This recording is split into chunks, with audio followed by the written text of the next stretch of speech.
I wanted to talk about today is the emotions that come up when you start to live your life in a way that is actually aligned with you, when you start to run your business in a way that's aligned with you, and when you start to maybe rebrand everything that you know about your business to be more aligned with the way that you are supposed to be doing things and the way that feels naturally right for you to be doing things. Now, a little while ago, I was running an account called Aspire Social. It did very well for me in the beginning. Within the space of 4 weeks, I reached 10,000 followers.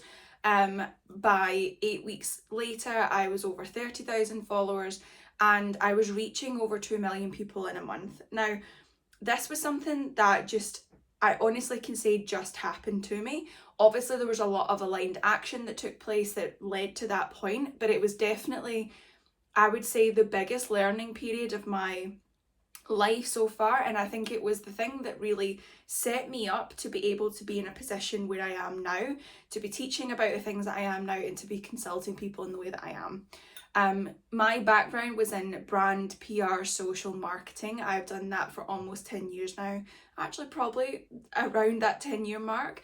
2012, 10 years this year. Happy anniversary to me. So that is something that I've always done. I've always worked with consumer brands, so businesses that sell products straight to, consumers like you and I when we go in shops and we look online. And I've always worked with these names that I guarantee you have at least 5+ in your house. They're well-known household names.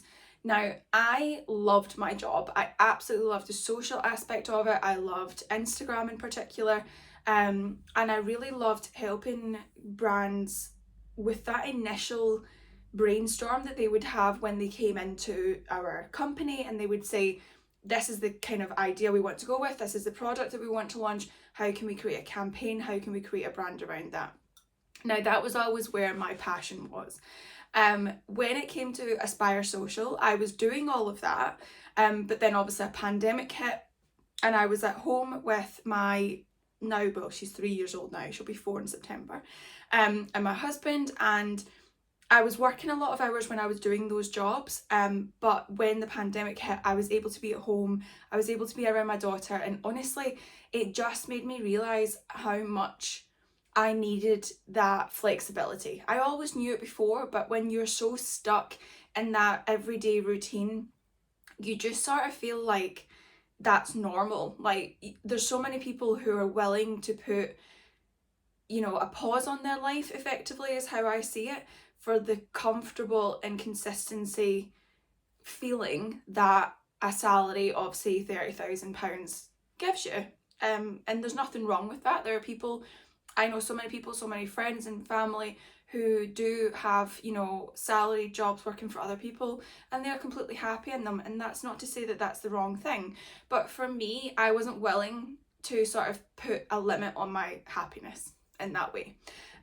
So I realised I really wanted to do something myself, but I didn't know what that was. I honestly, if you could have ever told me you're going to run an account called Aspire Social and you're going to offer different services around consulting, I'd have been like, okay, good one. But that is exactly what happened. That's why I say it just happened to me. But I honestly feel like when that was happening, there was a lot that went on. It was a big learning curve. And I could have looked at a lot of those things as those learning curves as being hardships or, blockages or any other kind of way, like, oh, the universe is pissing me off. I could have looked at it that way, but really what I did was I reframed things, and I said to myself, okay, what is this trying to teach me? Why am I hitting these lessons now? Why did I have this success? And now I'm feeling all of these different things of emotions coming up. And really what it was doing was, I would say it was putting me in training for what I was actually supposed to be doing, for leading me up to my purpose. So within that period, I already knew about manifestation, law of attraction, from when I was 17 years old. And at the time, my husband was like, doing the same thing over and over again is the definition of, insanity. And I was like, oh yeah, you're right. So that is why I made the decision sort of a few months way before I actually did it that I maybe wanted to rebrand. I wanted to do something that was more in line with what I wanted, instead of perhaps what that platform was dictating for me. So what I would say from that was I was creating a lot of reels when they were less than a year old at this point, and they were very, very fresh. And I was just good at them. I was good at transitions, I was good at editing them, again from my more like creative, practical background in that sense. And that meant that lots of people knew me as this Reels queen or this Instagram growth expert, when really I was just wanting to help small businesses or smaller businesses with their whole brand and marketing message. Now, that was totally fine. It was great, but really that was where I wanted to be going down, was more like, okay, I want to be helping people with brands and I want to do it in a way that actually gives them considerable change.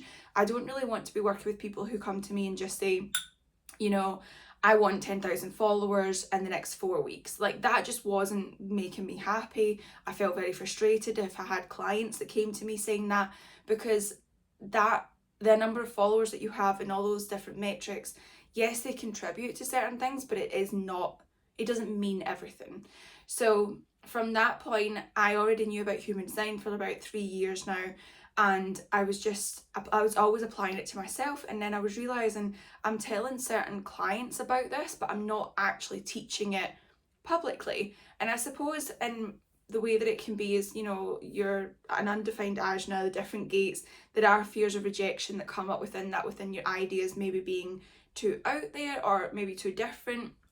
But it got to a point where I was thinking, this is really what makes me happy. I feel so passionate about this. Whenever I talk about human design, I could go on and on and on and on, and how that applies to brand and marketing and your business and how you can run things in your life and all of that sort of stuff. So I knew that's what I had to do. So for a few months before that, I really worked on a rebrand for it. I was going back and forth with names. I was going back and forth with my best friend saying, am I crazy for doing this? All of these different emotions. And even though it felt so right to me, this is what I really wanted to talk about, was it felt so right to me at the beginning. It didn't make a whole bunch of sense. And to be honest, if you are following your true alignment, the way that your energy type works, the way that your human design chart, outlines that you should be making decisions, when you are really aligned with that and running your life to that, it will very rarely make sense, which is the hardest part, because society teaches us, oh, you've really got to think things through, you've got to have a plan A, B and C, before you do anything, because you don't want to take risks and all of that rubbish. And it's really all about just saying to yourself, okay, I don't know where this is taking me, I don't know what the outcome's going to be, but I don't need to know what the outcome's going to be, because this makes me happy, this makes me feel fulfilled, and that's exactly why I did it. So that is probably the first emotion that comes up. You're like, yes, this feels good. Then there's the, okay, I don't need to be certain about it, I don't need to know all of the ways of working with it, but I just need to follow it somewhere. And then the emotion that starts to come up after this is, fuck, what am I doing? I have no idea if I want to do this anymore. Is this even where my business is going to go? Is this going to make me money? You start to think more practical in terms of your brain starts to panic. Your brain doesn't like change. It doesn't like unnecessary change, I suppose. It sees it as a threat to your survival, because it is so different to the way that the neural pathways have formed within your head currently. So this is why it is so important to have that inner resolve more so than anything else, and to have the discipline that you really need to know that, okay, I don't have to be certain about the outcome, but I just need to be certain of myself. I need to be certain in the fact that this makes me feel good. I always touch, not because I'm pregnant, but because my gut response, my sacral is right there. And that is where it always feels good for me. As a generator, that's where that's going to feel good for me. So when that happens, you just have to know, okay, I don't need to know what the outcome's going to be. I don't need to know if I'm going to make money. I'm going to make money just because I know I can. Like, that's where the trust and the discipline, the resolve in yourself comes in. And then from that point, you just have to ride the wave. You absolutely just have to say to yourself, I'm going to see this through, because the alternative is going back to a way of working that really was driving me crazy. It was making me feel sick, maybe burned out. It was making me feel like, why did I start this in the first place? Maybe you were taking on too much and you weren't actually able to spend time with your family. I mean, that was definitely something that came up for me. Was I was having a lot of success with clients in America and Australia, and you know, I was having client calls at 6 p.m. at night a lot of the time. Heartburn, sorry. At like 6 p.m. at night, and my little girl goes to bed at 7, and I'm like, what am I doing? I started this whole thing to be there for her, and if I have to then tell my husband, oh, can you put her to bed and do bath time and everything else because I've got a call, what is the point? You know, there is a mix of, okay, you've got to have a bit of middle ground, you know, so that you can build your success up, so that you can get to a place where you're not necessarily doing that. But if you're constantly doing something that makes you feel like, why just why, just take a step back, look at every area of your life and your business, and just say to yourself, why am I doing that? Am I doing that because someone told me I needed to do it?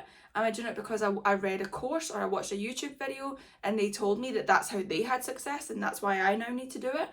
Or am I doing that because that makes me feel like, fuck yes, that is absolutely what I need to be doing. I feel so instinctively good about why I'm doing that. If that's the case, 100% do it. Do those calls at 6 p.m. at night. I don't care. But if you're doing it because you're like, oh, I've no other choice, I'm sorry, you've always got a choice, okay? You are the person that creates your reality. So whatever your definition of success is, you can create that. Whatever you want your business to look like, you can create that. It does not matter that there are people giving inspirational talks on YouTube that seem to get up at 4 a.m.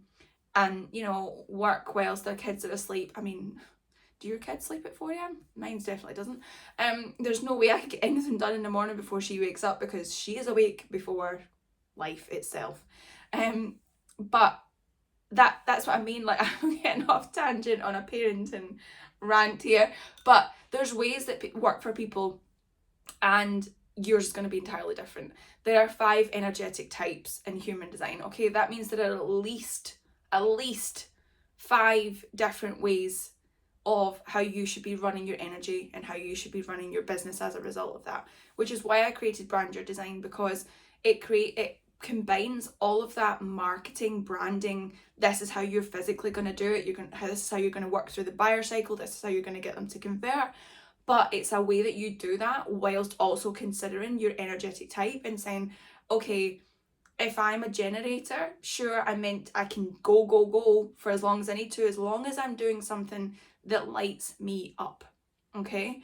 If you're a projector, for example, you should not be the one that's doing. You should be the one that is delegating. You should be the one that is guiding other people and allowing people to guide you as well in a certain sense. So you shouldn't really be taking opinions from other people or anything like that, but it's a really good idea to have someone there to be like, how do you feel about this?